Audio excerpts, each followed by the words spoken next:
Hi friends, it's Nicola at Stitches and Slapdashery. I'm back in the sewing room and I am planning to do Vlogtober. This means a little bit of extra commitment because it's a video every single day.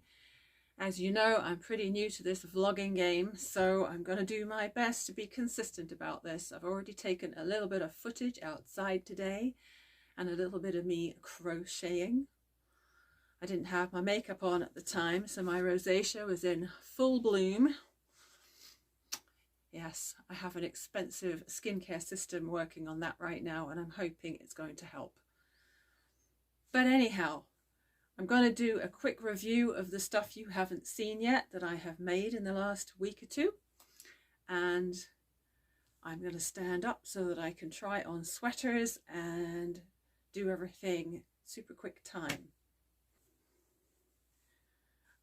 I'm excited to say the Sporto Sweater is finished. Oh, sometimes make-alongs are a really good thing because they really inspire you to get done. This was my long-standing work in progress from February this year. Bought the yarn last year. It's Scheepjes Truly Scrumptious in the Aran weight, which is the heavier weight. They also do, I think, a DK. And it's Spirulina Bites is the green, and then the pink is a acai bowl.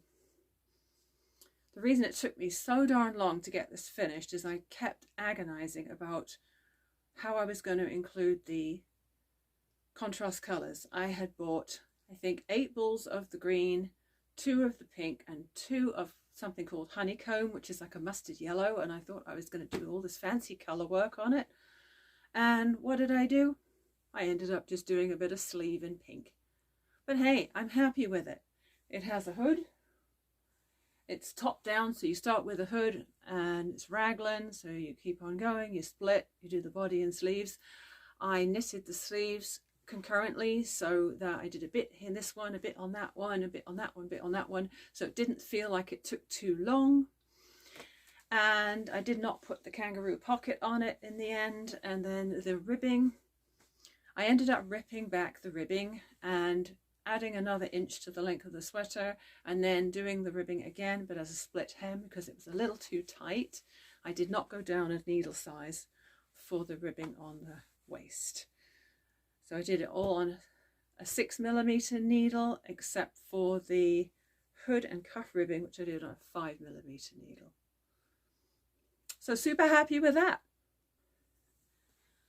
Also super happy with this sweater. I have to confess I already wore it out of the house at an event last weekend and I had compliments on it. This is the fleece that I bought that is printed to look like a granny square blanket. And the pattern is this one. It's got the top front curve up and the back curve down, extra long sleeves and a cowl neck. Burda 6476. That is the 4th version of this I've made now. I love it so much. It's a thinner fleece than the hugely bulky chenilles that I used before, so it's a bit more comfortable, and I left the sleeves fairly long. Can always turn them up. And I just adore this. And in fact, I bought enough of this fabric to make a beanie to match. A really, really simple pattern.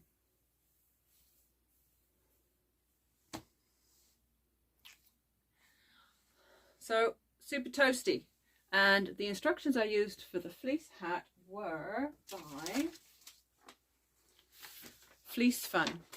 Website called Fleece Fun. I just googled fleece hat and this one came up, and you get to print out, you have to sign up with your email, but you print out this pattern. It goes up to 25-inch adult, starting at a 16-inch circumference, 0 to 3 months, 10 sizes, and I made the adult medium. Now I did a test run of this because I didn't want to waste any of this fleece, so the test run was this one, and I used a 1/2 inch seam allowance on this one, and it was a bit too snug. So on the other one I used a 3/8 seam allowance, or 1 centimeter, and it was perfect. So now I know that that fits. I could churn out a bunch more of those if I felt like it. I might just do that. I say that a lot. I might just do that, and then I don't. Okay, so seeing as we're just going to get up to date, I'm going to tell you about the 2 new baby items that I've also made to go in the box for my niece. Same fabric. I still had some of this left. Very cute. And this time I made the long sleeve t-shirt in a 6-month size and the cute little pants. So she'll have a smaller outfit and a larger outfit for the baby. So that's going in the box, and I really, really, really should send that off soon, because she lives in the UK and I'm probably going to send this box the slow way.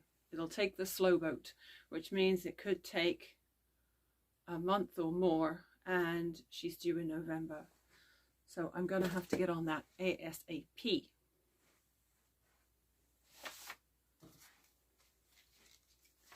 Oh yeah, the pattern I used was this one. It's Burda 9423. Oh, hang on. I did crochet a beanie the other day, and the reason for making it was I decided to do a crochet tutorial.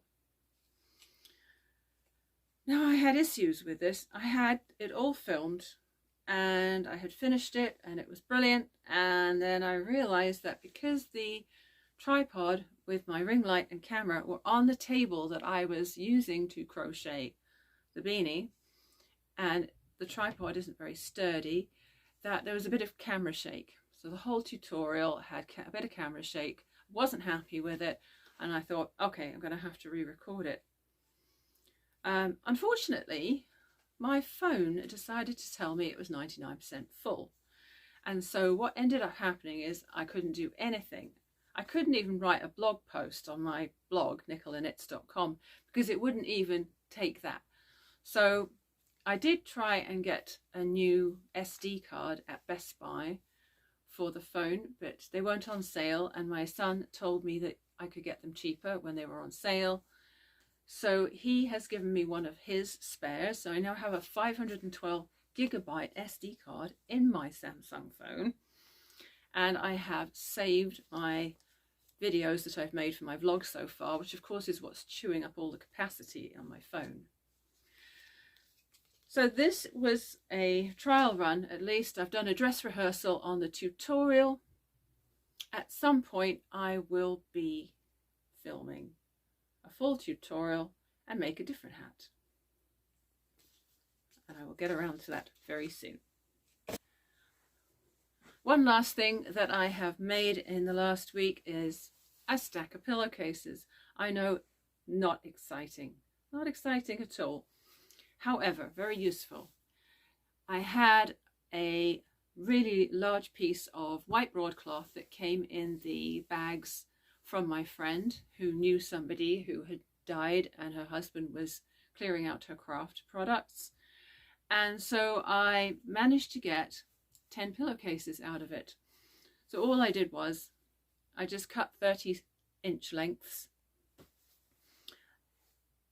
I didn't bother with the little flap that goes inside that holds the pillow in. They're just really basic. The fabric was still as it came off the bolt. It was right sides together. It was perfectly neat. I just rotary cutter, 30 inches, 30 inches, 30 inches. And then I just seamed it and hemmed the open end. So yeah, 10 pillowcases for free. Gotta love free. My son, my youngest son, has made his own pillowcases before out of flannelette, and he does the fancy flap. But there you go. Mrs. Slapdash doesn't do that. All right, so super fast today. Gonna keep it short and sweet. in the hope that I don't get overwhelmed by aiming to get a video done every single day. So I'm hoping you're going to follow along with me. If you'd like to leave a comment down below letting me know what other channels are doing Vlogtober, which maybe have the same theme of maybe sewing, knitting, crocheting, some sort of craft, I'd love to know about them. Maybe you have your own channel that you're doing Vlogtober on, and I'd like to know about it. I watched Ali's of Little Drops of Wonderful first one today, and as usual, she's right on it. She's done it so many times before. She knows what she's doing. So yeah, I could do worse than to emulate her. So I hope you had fun here today, and I will see you again tomorrow. Bye.